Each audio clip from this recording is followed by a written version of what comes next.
Singapore is regarded as the most challenging event on the Formula One calendar. Formula One is hard at the best of times, but the Singapore Grand Prix is physically the most demanding event on the calendar and has thrown up some stunning performances too. Since 2008, Formula One have been racing under the lights around the Marina Bay circuit. As it's a street circuit, driving close to the walls generally means you go faster.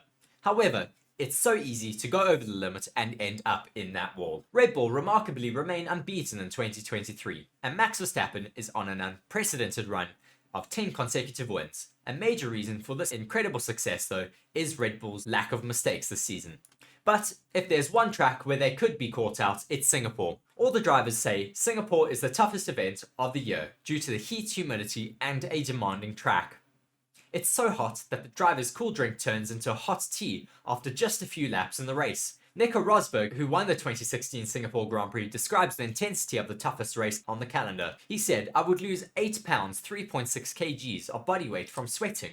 It's like you're in a skiing suit while sitting on asphalt, which is 45 degrees.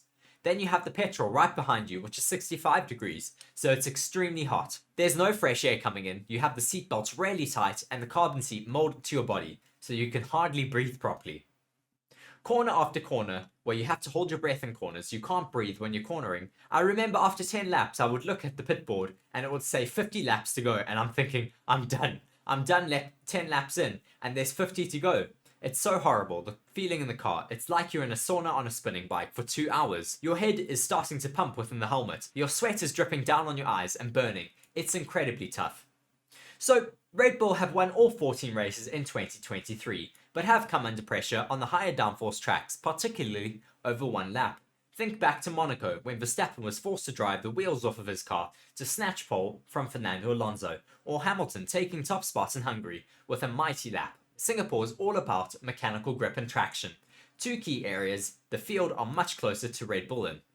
Ferrari have showed that at Monza in qualifying, as they not only had strong straight line speed, but the drivers could stand on the throttle out of the slower corners with plenty of confidence.